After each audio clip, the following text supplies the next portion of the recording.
सरहद पार से हमले रुक नहीं रहे हैं, आज भी कार्रवाई हुई है। पाकिस्तान और अफगानिस्तान के हवाले से एक बहुत बड़ी डेवलपमेंट सामने आई है। मशहूर फ्रेंडशिप गेट अब टूट चुका। ताजा तस्वीरों में साफ दिखता है कि कभी मजबूती से खड़ा ये दरवाजा अब गोलीबारी और धमाकों के निशान लिए खंडहर बन गया। और बताया जा रहा है कि अभी तक 30 से 35 पाक फौजी इस हमले में मारे गए हैं। अफगानिस्तान को जिस तरह से हम देख रहे हैं, अब वहाँ पे बाकायदा तौर पर वाज़ेह नजर आ रहा है ना कि वो जबान किसकी बोल रहे हैं। पाकिस्तान और अफगानिस्तान के दरमियान एक बार फिर जंग छिड़ गई है। चमन बॉर्डर के ऊपर ताजा तरीन सूरत हाल काफी ज्यादा कशीदा है। इस्लामाबाद जो है इस वक्त हाई अलर्ट है और पाकिस्तान के 2 शहर बल्कि इस्लामाबाद और लाहौर इस वक्त हाई अलर्ट हैं। पाकिस्तान अफगानिस्तान बॉर्डर पे पहले ही एक टेंशन भुगत रहा है और मुल्क में हालात पहले ही ठीक नहीं है। पाकिस्तान जो है उसकी पोजीशन कमज़ोर हो गई है और इसलिए वो अब खोल रहा है ये सारा, क्योंकि मुख्तलिफ आप जो इस हवाले से वीडियो सोशल मीडिया पर सामने भी आ रही हैं कि क्या सूरत हाल रात को बनी और रात को इस कदर शदीद लड़ाई थी कि मुख्तलिफ जो लोग थे बॉर्डर के करीब उन्होंने वहां से निकलना शुरू कर दिया। विस्फोट में नष्ट पाकिस्तानी सैन्य ठिकाने और इसी हमले में पाकिस्तान को भारी नुकसान का दावा। अब वो ईरान का रास्ता इस्तेमाल कर रहे हैं, फिर एयर स्पेस की भी बात हो रही है। इंडिया भी जो है वो अपनी एयर स्पेस उनको दे रहा है। हाउस के बिल्कुल करीब टारगेटेड कार्रवाई करने वाला शख्स क्या पाकिस्तान का दोस्त निकला है? खास तौर पे जंग की सूरत हाल जो है वो इस वक्त पैदा हो सकती है। पाकिस्तान और अफगानिस्तान के दरमियान एक बार फिर से कशीदगी इंतहाई अरूज पर पहुंच चुकी है। नमस्ते दोस्तों, जय हिंद। हिंदुस्तान स्पेशल में आपका स्वागत है। दोस्तों, पाकिस्तान और अफगानिस्तान के बीच चमन बॉर्डर पर भीषण संघर्ष की खबर है। ड्यूरन लाइन पर हुई फायरिंग में चमन बॉर्डर का गेट पूरी तरह से तबाह कर दिया गया है। अफगानिस्तान डिफेंस ने दावा किया कि यह हमला पाकिस्तान द्वारा बिना उकसावे की गोलीबारी का करारा जवाब था। अफगानी हमलों में पाकिस्तानी पोस्ट को भी भारी नुकसान पहुंचा। पाकिस्तानी मीडिया सूत्रों के अनुसार इन हमलों में पाकिस्तान के सैनिक मारे गए और 30 से अधिक घायल हुए। मलबे में कई और लोगों के दबे होने की आशंका जताई जा रही है। फिलहाल चमन स्पिन बोल्डक बॉर्डर पूरी तरह से बंद कर दिया गया और दोनों तरफ भारी संख्या में सैनिक तैनात हैं। आने वाले दिनों में तनाव और बढ़ने की आशंका जताई जा रही है।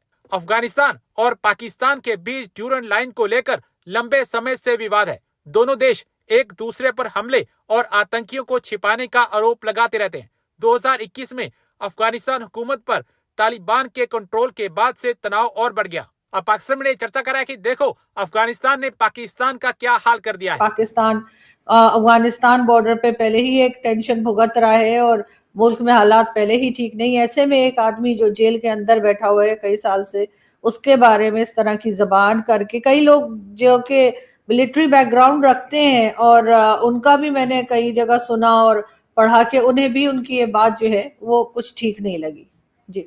जी, मैंने भी काफ़ी जर्नलिस्टों के और नॉन जर्नलिस्ट के कमेंट्स सुने इस पर। तो बहुत से लोगों का, जो सेंसिबल लोग हैं, उनका ये कहना था कि इस प्रेस कॉन्फ्रेंस की ज़रूरत नहीं थी। अगर आप इमरान खान पे क्रिटिसाइज करना चाहते थे तो भाई सिविलियन गवर्नमेंट है ना इस काम के लिए, तो मिलिट्री को इतना ओपनली मेरे ख्याल में पार्टी नहीं बनना चाहिए। थोड़ा सा पर्दा अगर रहे तो अच्छा है। और इसमें मंसूर अली खान ने इसी तरह का एक क्वेश्चन किया भी था कि ये जो बातें हैं कि जी एंटी स्टेट है, एंटी कंट्री है और एंटी पाकिस्तान और सिक्योरिटी रिस्क, तो ये बातें पहले भी हमने सुनी हैं। तो ये जो बातें हैं ना, मेरे ख्याल में इनको अवॉइड करना चाहिए। और मेरा ख्याल है इमरान खान का भी जो ट्वीट था वो भी इनटेम्परेट लैंग्वेज उन्होंने यूज़ की। और पीटीआई वाले ये कहते हैं कि उसकी वजह ये थी कि उनको 1 महीने तक कैद तन्हाई में रखा गया, आइसोलेशन में रखा गया। उसकी वजह से अगर उनमें कोई तलखी आ गई थी तो दैट इज़ अंडरस्टैंडेबल। तो मेरा ख्याल है कि आर्मी के स्पोक्स पर्सन को इस तरह की ज़बान इस्तेमाल नहीं करनी चाहिए थी।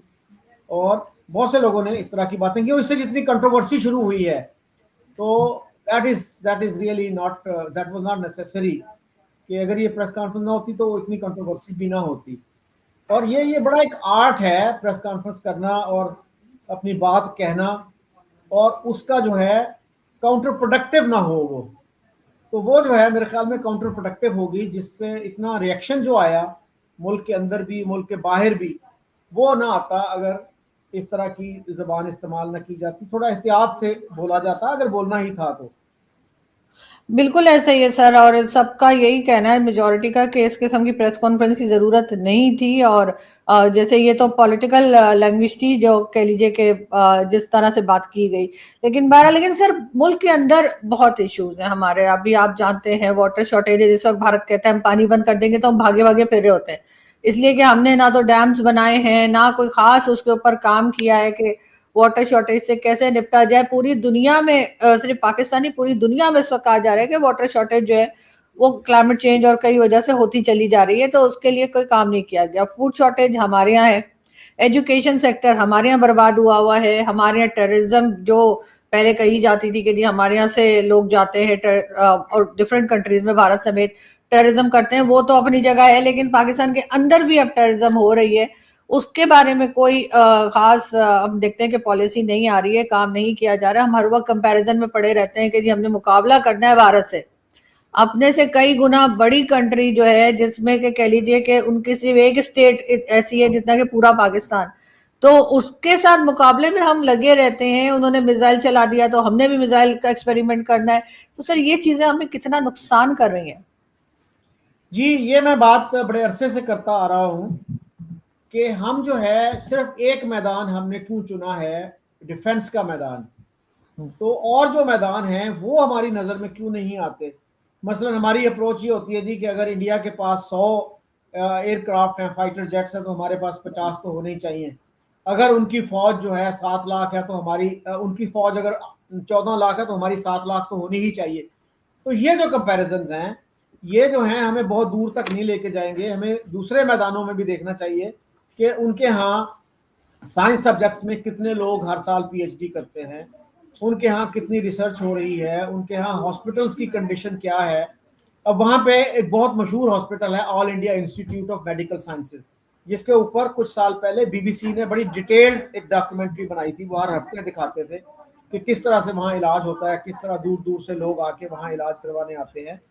और अब जो है पूरे इंडिया में उसकी 24-25 ब्रांचेस खोली गई हैं ताकि दूर दराज से लोगों को वहां ना आना पड़े। और हमारे यहाँ जो पेम्स है वो 80s में, आई थिंक 85 में शुरू हुआ। आप इससे आप अंदाजा लगा सकते हैं कि हमारी तरजीहात जो है किस तरह की हैं। तो ये बहुत ही अनफॉर्चुनेट बात है कि हम अपने इश्यूज पे तवज्जो नहीं देते और भारत के साथ सिर्फ एक मैदान में हम मुकाबले की बात करते हैं। हमारा इस वक्त बहुत बड़ा इशू जो है वो पॉपुलेशन एक्सप्लोजन का है, उस पर हमारी कोई तवज्जो नहीं है। और हम बांग्लादेश के लोगों का मजाक उड़ाते थे जब वो ईस्ट पाकिस्तान था कि जी ये हैं दे ब्रीड लाइक रैबिट्स। और हमारे यहाँ आप देखिए क्या सूरत हाल है कि वो अब 17 करोड़ है, वो हमसे ज्यादा होते थे, देवर 56% और हम 44% थे। अब जो है वो 17 करोड़ हैं और हम 25 करोड़ हैं। तो इस तरफ किसी का ध्यान नहीं है। तालीम की आपने जैसे बात की कि जो जिस मुल्क के 27 मिलियन बच्चे स्कूलों से बाहर हों उसका क्या फ्यूचर होगा, जिसके 40% बच्चे जो है स्टंटेड ग्रोथ का शिकार